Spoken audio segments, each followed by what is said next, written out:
Hello, everybody. Welcome to today's episode of the Daily Sib. I'm a little bit late again, not as late as yesterday, and apologies for that. But Purple Goat is flying at the moment. Actually, it's been phenomenal this week how we've been getting on. So apologies again for being late for the show.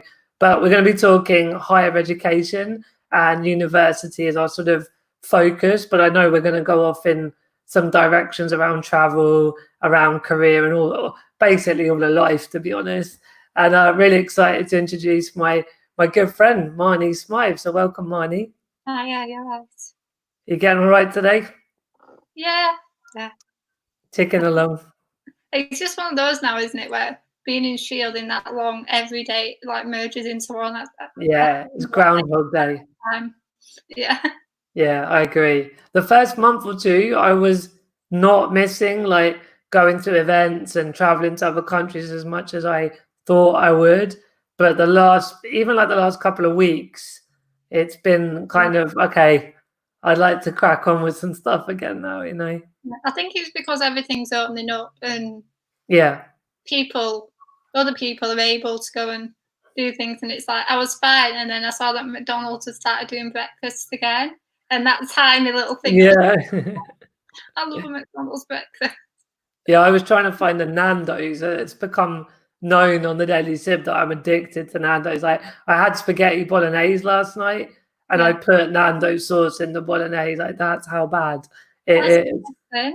Yeah, it tasted lovely, but yeah, I've been really wanting to get into a proper Nando's, but yeah, we made Fino pizzas, so we kind of like took inspo from the Fino menu on Nando's, and like with hummus and slaw and thighs. It was amazing, and that was just like the hot Nando's peri sauce from Morrison's.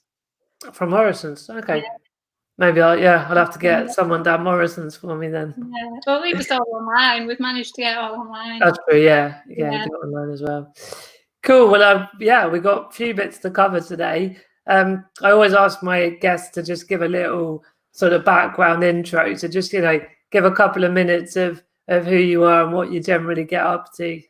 Okay, so I'm Marni. I'm 25. I'm what you would call a perpetual student, which is why I think this topic's probably good for me to give advice on. I'm currently it's technically my third year doing it, but it's going to be classed as my second year because I'm resitting a year due to ill health with my PhD in fashion and textiles. So I've probably not had the most traditional uni experience because I've done mainly practice-based courses. Okay. But I did have half a year doing a traditional course, which I dropped out of because I didn't like it. Probably give advice on both sides on that. Other than that, I'm really into my makeup. I like doing makeup in store, although I don't like it's not a job, it's not money wise or anything like that. It's just a hobby that I enjoy doing. And other than that, I like going to the pub. Sounds good. Yeah, we've been setting up some social events to do with SMA community. So I guess it's worth mentioning for people watching that we both have spinal muscular atrophy. So we've sort of, I guess, been connected in the past via having the same disability. But we've been looking at doing some sort of social events. And, I'm mid-30s and I still love socializing, still love the odd drink, but I'm a bit more into like Netflix and slippers, if I'm honest, these days. But some of the guys that were mid-20s or more your age, it was like, can we do a virtual pub somehow? So we've been trying to work out how we can have a sort of social virtual gathering of people with SMA that is sort of somehow like a pub. It will obviously be online and, we're all over the country as much as that there's social distancing and shielding anyway. But yeah, so I've been talking a lot about pubs in the last few days. Chris has just written Nando's, McDonald's sponsorship options here. If anyone from Nando's and McDonald's is watching, then reach out to me and Marni, and we'll be happy to represent your brand with free product, right, Marni?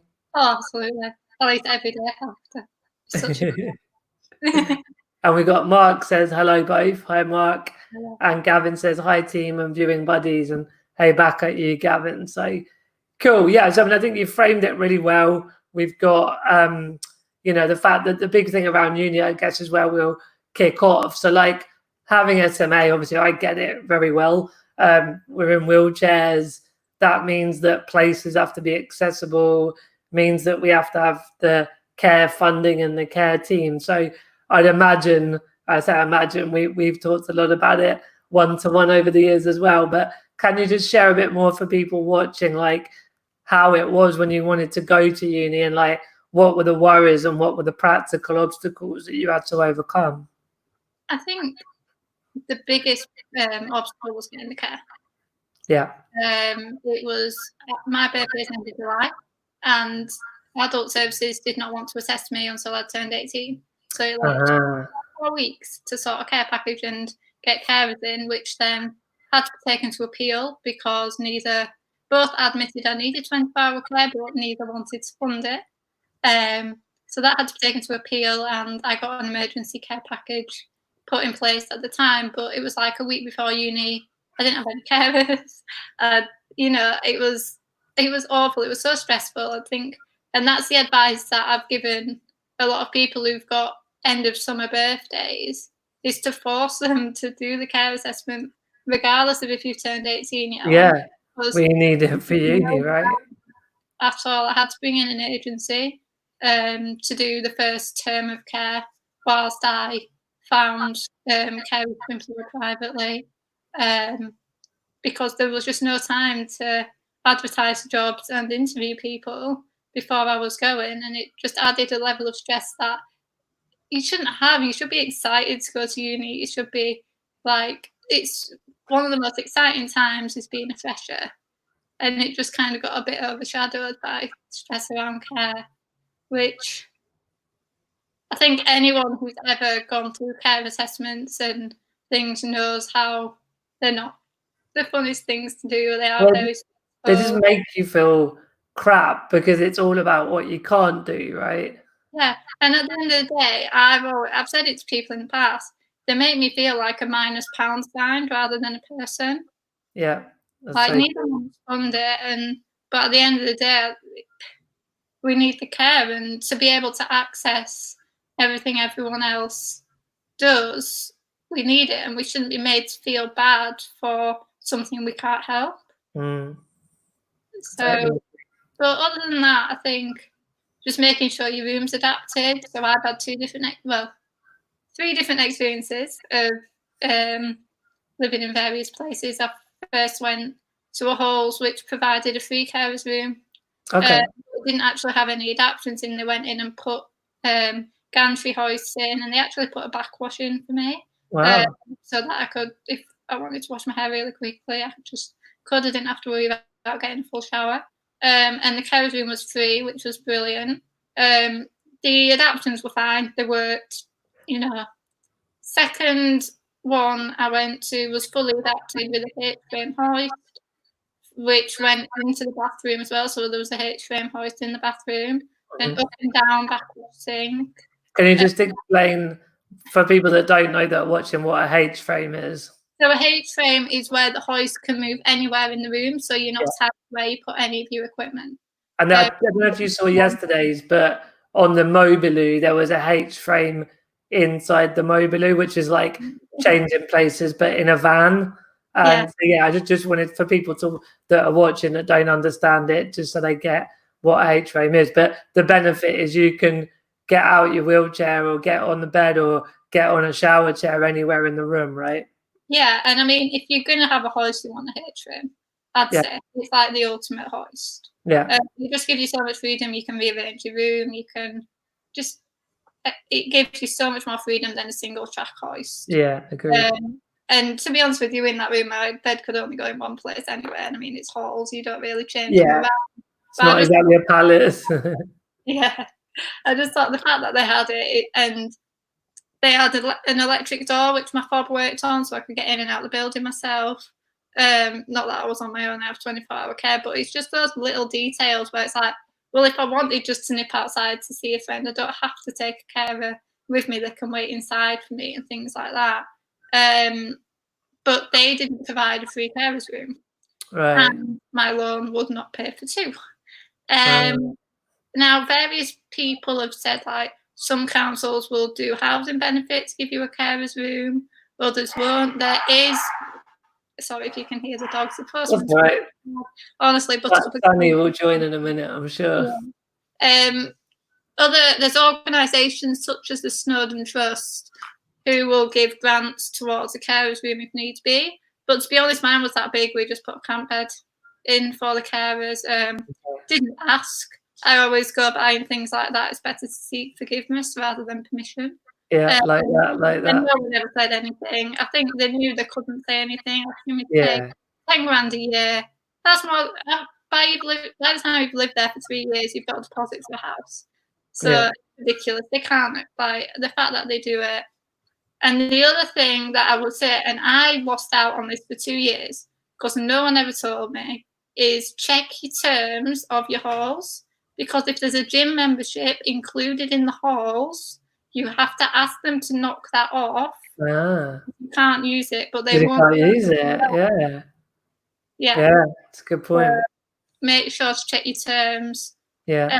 Because I didn't realise it was included, and when I did, I said, "Oh, well, can I have the previous 2 years back?" And they were like, "No." I was like, "Right, okay." And then for my masters and PhD, I'd had enough of living in halls. No offence, but I'd had enough of freshers. They weren't doing anything wrong. They were doing what freshers should do. But I was just over the staying up till 4 a.m, being kept up till 4 a.m. I've got work to do type thing. So I went into a private rent. Landlord's absolutely brilliant. She said I could put any adaptions in that I wanted, but I've just decided for now to just go with a portable hoist, take the side off the bath, and use a portable hoist in it because I don't want to get adaptions put in if I'm not going to stay there after my degree, because then I have to pay to put it back, and I don't really want to do that. So there's various options. I'd say I did all 3 years of my BA in halls. I do know of some people who went into a house with their friends, but that's very difficult, particularly with SMA. The level of adaptions you need, you're going to struggle to get a shared house. Yeah. I had the same in Coventry. It was as much as I'd have loved that experience of being in a house with other people, it was just too difficult because you're obviously not going to buy in a place you don't know whether you're going to be there forever. You can rent, but then when you rent, you can't change, like put the ceiling hoist up and stuff because the landlord won't be happy about that. So and really, because you're renting and because it's not classed as your permanent place of residence, particularly as a BA student, council won't help you either.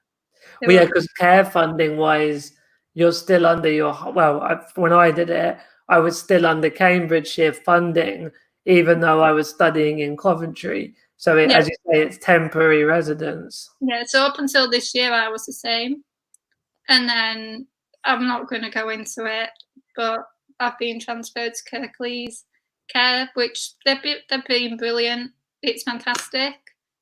Didn't happen in a great way, but it's all okay. It's the team have been really good with me.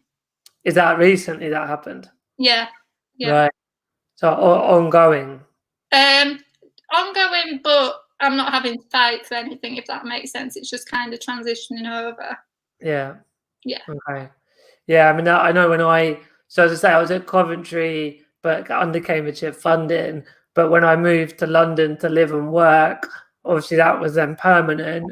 So I then had to get the budget from Hackney Council, but they wouldn't. It's a bit like you said when you were not quite 18. They wouldn't talk to me until I lived in Hackney, but I couldn't live in Hackney until I had PAs to support me. So I think when we're talking about your uni and some of my uni experiences, it actually highlights a general social care problem and a general housing problem. But it's like, because when you go to uni, it's the first time probably that someone like us is leaving home and going through that, very often going to uni is when all of those issues become real for us. Yeah, and I mean, I say I had a fight to get it and everything. There's not been a point where I haven't had the care I need. So I think I have had, although it's been a fight, I've always had the 24-hour care. It's always been social and CHC fighting over who's funding it, at which point I turn around and go, I don't care who funds it as long as I get someone do it. your problem, leave me out of it type thing. You've both admitted I need it, go sort it. Because I don't need to be involved and say, well, I think this and I think that. As long as I get the care, I don't care who the funding comes from. Yeah. I totally agree. Like, it doesn't matter where it is as long as we have the funding to have the care to be independent. But what, just for people that aren't as familiar, what's your understanding of the social services funding and the CHC? Is that continuing healthcare? Is that what CHC is? Yeah. I'll use shortened versions of things, so just remind me. Yeah, I know it, but I want the people watching to understand it. So I'm fully funded continuing healthcare. Right. It's through the NHS. No contributions. It's just funded. Social services, my understanding is you have to make a contribution. I don't know whether that means tested or not. I've been funded by social services since 2018. I've always had. Or through continuing healthcare because of my health needs. Because for continuing healthcare, you have to meet certain criteria, and you have to meet your more high needs in 5 of the criteria, and I've always met that. So if you're sort of like needing care, like because maybe physically you have the weaker, muscles, whatever, but there isn't like oxygen or like that's the kind of criteria you're talking about, isn't it? There's sort of high as well, like dietary, and I mean I've got high needs in that. Yeah, but it's basically more medical, more sort of medical, isn't it? It can be other things that are contributing as well. So, and if you meet the criteria, you meet the criteria. It's that kind of situation. Yeah, no, it's good. It's good just to share that for people that have maybe got questions or didn't even know about that kind of funding. So yeah, you had the challenge of the funding of the care, the challenge of the accommodation, and having the right. It wasn't really a challenge. The accommodation was really easy. It was just the fact that the second time there wasn't a free carers room provided. But other than that, universities in terms of disability, in my opinion, are just fantastic because they've got such strong equality and diversity policies. Right. And they are available to everyone. So if you are applying to a university, type in the name of the university and then equality and diversity, and you can read their policies. So then if you ever run into any issues, you can go, well, your policy. Yeah. And they have to do it. I've not faced that. They've always been very good in terms of adapting and things for me. I've never really had to argue for anything. If anything, they've wanted to give me more than I needed in terms of extra time. And I was like, well, no, I don't need that. But it's that I get ill type thing. No, I'm glad you sort of pulled up. It wasn't all terrible, bad, horrible. Like there were positives there, which is great to hear. Yeah, I mean, overall, I'd say it's majority positive.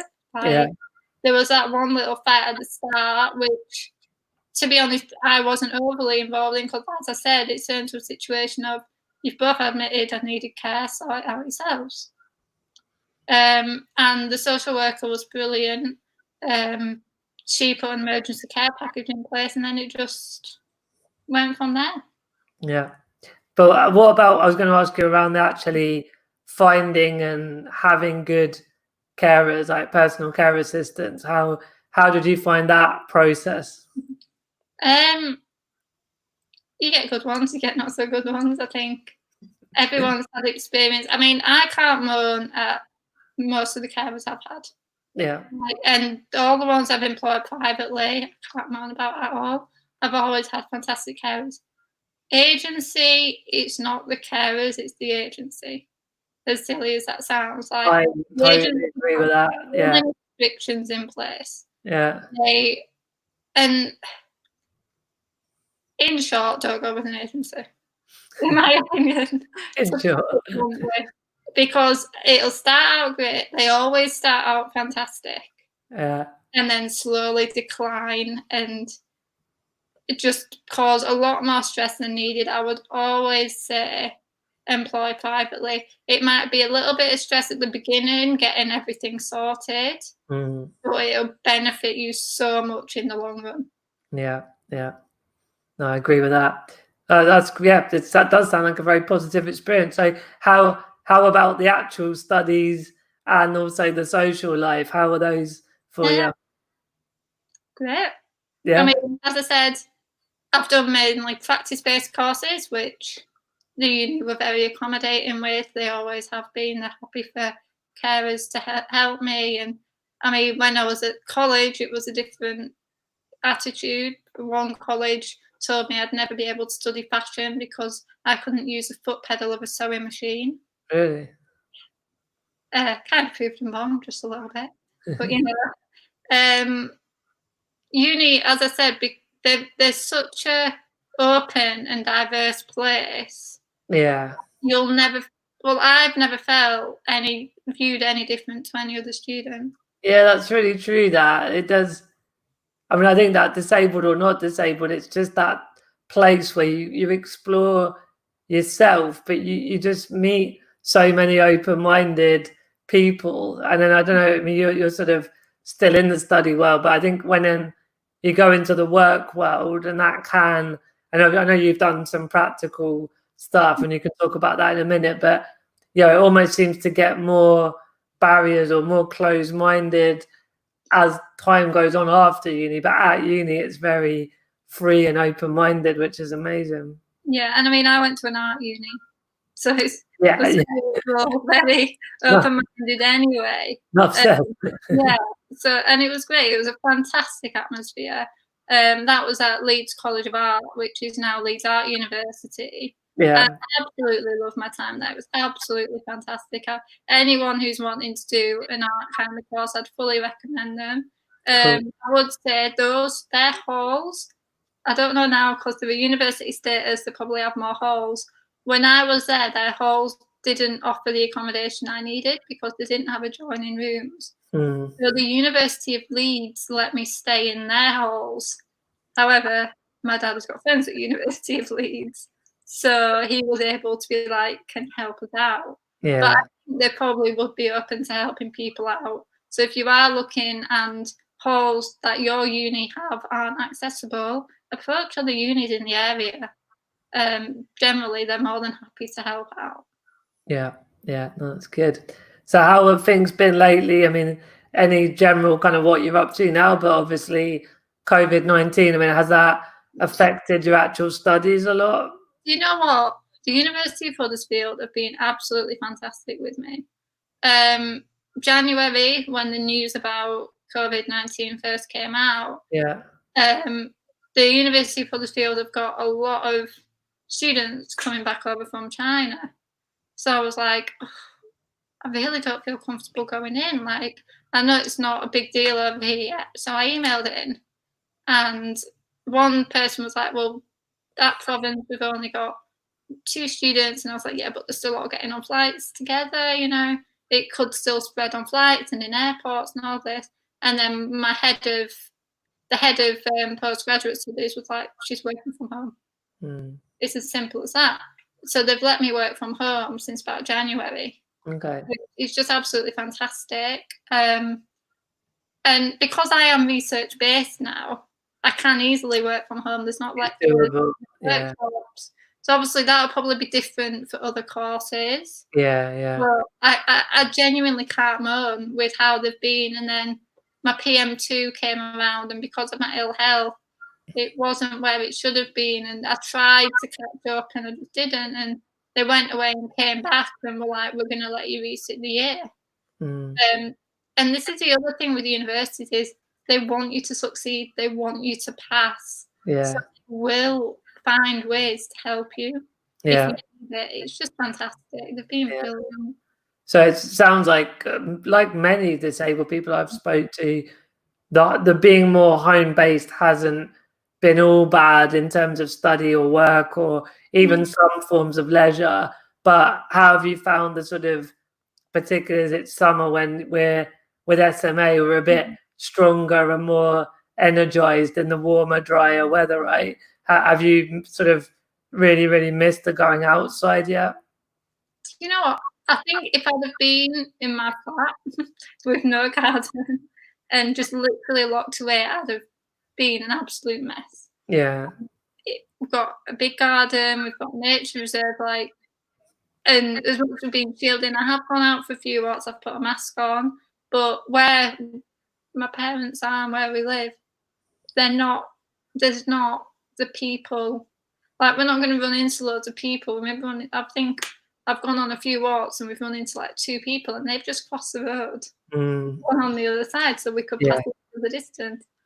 So you've been able to go out a bit, yeah. Yeah, I've had carers come in to help out as well, and what they did was they isolated for a week and then came over, Okay. to make sure that I didn't catch anything. And I think as much as I say I like going to the pub, I like doing this, I do like being at home as well. Like, I binge watched Game of Thrones with my nan because she hadn't seen it, so I was there and it's actually been really nice. I'm getting to a stage where I'm like, okay, I kind of want to go out now, and it's coming up to my birthday, and I know I'm going to be at home for it, but I've still ordered myself an outfit. I'm still going to get dressed up.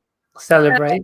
Yeah, I'm still going to celebrate, and I just think the situation is what you make of it. Yeah. We've not got a choice in what we're currently doing, so we can either sit in our room and like moan and grouch moan, or just get on with it and make the best of the situation. Agreed. So that's what I'm trying to do. Yeah. And you're also involved with, obviously we talked a couple of times, we both have SMA, but you're involved with Treat SMA, aren't you? The charity. So can you tell us a bit more about that work as well? Yeah, so Treat SMA is a charity for SMA. It's mainly focused on making sure everyone has access to treatment, but we do other things as well. And honestly, I was saying this to the team, to one of the team members the other day. I'm so glad I joined them because it's given me a lot more to do in terms of during lockdown, and it's just so fantastic and it's such exciting stuff. And yeah, I'm just really excited about it, and it's going really well. Well, you said about treatment, because for a lot of our lives, it was maybe one day there'll be some kind of treatment, but actually it was never really happening. And what, the last year or two, there's a lot happening in the treatment world, right? Yeah, so now Spinraza's been approved. There's a criteria to meet, and a lot of adults, although they meet the criteria, are still not receiving the treatment because of delays. So obviously that's an ongoing issue. And then there's other treatments close in the pipeline, which is really exciting. So it's just making sure that everyone gets what they're entitled to. Yeah. Because, and I mean, I know COVID has caused a major delay in everything involved in the NHS that isn't COVID related.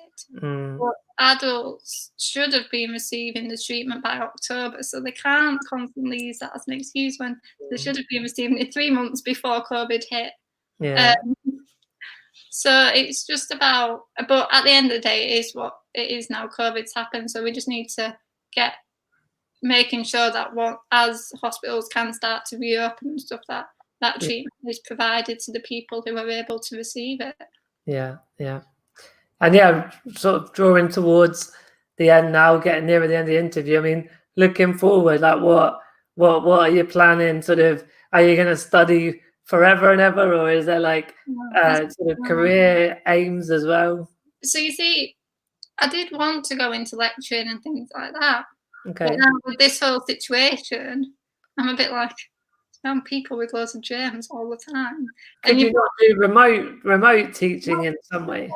I think I'm just gonna have to wait and see what happens, and wait and see what kind of alternative options COVID-19 brings out in terms of working, because people who know me and you probably know I'm a bit of a germaphobe anyway. I generally don't like germs. I think pretty much everyone with SMA is the same. I think and I think it's made me consider what I actually want to do and whether I want to be around a lot of people all the time. Yeah. So these harsher bugs are going to be around. We don't know if they're going to be around long term. We don't know enough about COVID-19 yet to say, and obviously as soon as there's a vaccine, then that will probably be a bit of a game changer, but we don't know what that's going to do either, whether like the flu, it only protects us against certain strains and there's other strains and all of that. So I think at this moment in time, obviously I've got 2 years, if not 3 years, because I may go part-time for my last year, depending on my health left, and I've just got to kind of see what's going on then, because if it was going into employment now, I'd definitely be looking for something I could do at home. Whereas in 2 or 3 years, we don't know. Obviously I'd love it if like I could do makeup and things full time, like Tess, who you test daily. But it's a very difficult thing to break into, and I've got to be realistic, and that might just end up being a hobby for the rest, and that's fine. I love it as a hobby, and obviously I would love to be able to just do it full time, but I would say to you, Marni, that if you look at the sort of influencer world, there are way more than one in any field. And the work we're doing at Purple Goat, we are getting brands more not interested. They are already paying us to work with and pay disabled influencers. So I wouldn't discount it. I think there are opportunities there, but obviously you want to be consistent with your content and grow your audience and all that kind of stuff. Yeah, and I think like consistency I can struggle with a little bit because I also have sciatica, so I don't want to move. I don't want to do anything. And I think if I was really, really going to focus, I could probably get content out every day, like I did at one point, and it was fantastic. But as well as doing the PhD and other things, you're pretty busy. I'm not discounting it. I'm not saying it'll never happen, but I'm also not going to get falsely. Like, I'm not going to let myself falsely believe that I'll definitely break into it, and I'll definitely. I think that's a healthy approach. Yeah. It might not ever happen. So hopefully it will, and hopefully I can pick following. But I've been stuck on around 800 followers for about a year, and it's really annoying me now. We'll have to have a chat. Have a chat with Tess. I'm sure. I've talked to her. She's given me loads of advice. She's absolutely brilliant and stuff. And I think it is the consistency. And obviously, I think my problem is I had last year, I pretty much ripped it off. I was pretty much poorly for the whole year from various stress and all sorts. I had a really bad year.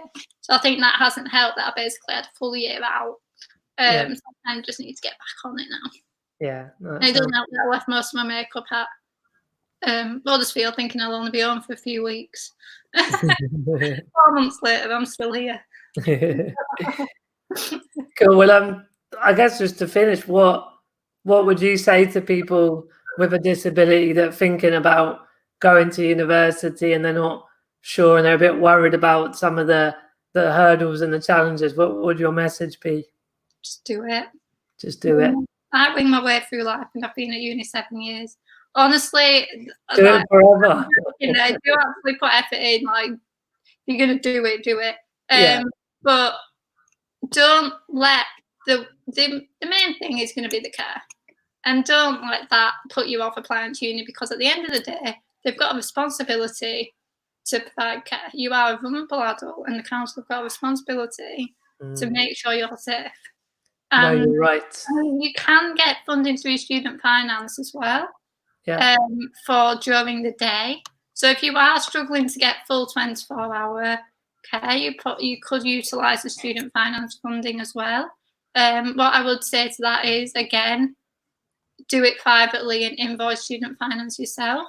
Otherwise, too many restrictions put in place, it doesn't work out. Yeah. But don't let that put you off going. If you want to do it, because if you don't do things because of worry about receiving care, you're not ever going to do anything. So you just have to bite the bullet and go for it, and go through that couple of months of I was going to say something I probably should say. Bad assessments. Yeah. But it'll hugely benefit you in the long run. And I think the experience you get at uni is second to none. Like, if you go to uni, like me, for example, I was unwell last year. I can resit a year with no implications. Like, you can't resit a year in a job. You can't learn to live away from home. And I think that's the big thing as well, is my first year of uni, I actually went and did a course that I dropped out of halfway through. And actually that year allowed me to learn to live away from home, get the carers in place that I needed to then successfully do my 3 years. But you've always got the opportunity to resit a year. So don't worry if you move out and you find that you're really struggling and you find that you can't do it, you can resit the year. Like, don't let it put you off that you think you've got to get everything sorted straight away. Because if you don't and something does go wrong, you have got that as a fallback. So just do it. It's brilliant. You can't beat going on a night out on Freshers Week. It's absolutely fantastic. Oh, you're making me get all nostalgic now. I saw it on social media earlier. I knew I was gonna. It's one of the best times of my life at uni. Yeah. So like, I don't think it compared to, like, obviously I haven't gone into work yet. I haven't like gone out of the student life. I'm not living typical student lifestyle anymore.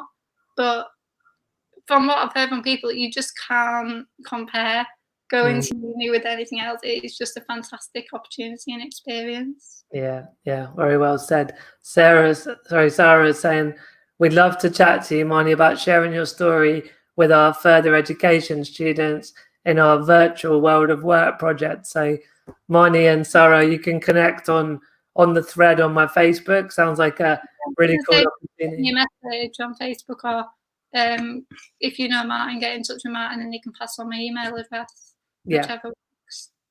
Perfect. And I'm bringing up Chris again, not because of Nando's and McDonald's, but Chris is starting Cosmopolitan Care, or Cosmo Care, and that's all around supporting people to navigate all the things we've talked about going to uni. So if anyone watching needs a bit of a hand, then get in touch with Chris and he'll be able to help you out as well. Yeah, I think it's one of those where it's a system where if you know it, you can get the care you need to understand the system to be able to fight for yourself. So that's what I was saying about the equality and diversity policies as well. Download the ones that are relevant to your university and read them, because the more clued up you are on policies, the more you don't get things unless you fight for them. But if you've got the evidence in front of you that they've got a responsibility to do something, they can't argue it. So I think that's really important to know the systems. Definitely.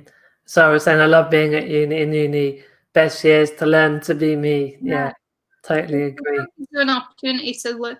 It gives you an opportunity, especially as someone who's disabled, to learn how to live on your own, and it allows you to find yourself, because you're going to have independence that you probably never had before. And as awful as that sounds, your peers will have had that earlier than you. It's just a fact of life, because they could go out, they could do things, and obviously if you haven't had the care hours or going to university, you're not going to have had those opportunities. So it really does let you find yourself, and that sounds so cliche, go to uni and find yourself. No, it's true though. It's true. It's really true. And Gavin saying, thanks loads, team. It's great to learn about the subjects that I'm not personally close to. Much appreciated. So thank you for watching, Gavin. Thank you everyone else for watching. It's been really enjoyable chat and a bit down memory lane for me. I think I graduated in 2006. So it's like 14 years ago since I left uni, but I still remember so much of it today. So it's, I second everything that Marni's just said. And Marni, thank you for your time and you're sharing your story. It was really brilliant. Yeah, it's been great. Cool. All right. Well, yeah, I'll be back. Here comes Sunny. I'll be back tomorrow for the... My golden retriever mug for him as Oh, well. yeah. Oh, Okay. My golden retriever yet. Not yet. All right. Well, have a good day, and I'll be back tomorrow for Friday's Daily Sip. We're talking about accessible boutique hotels, so that will be interesting tomorrow. Cool. Take care, everyone. See you, Marni. Bye. Bye-bye.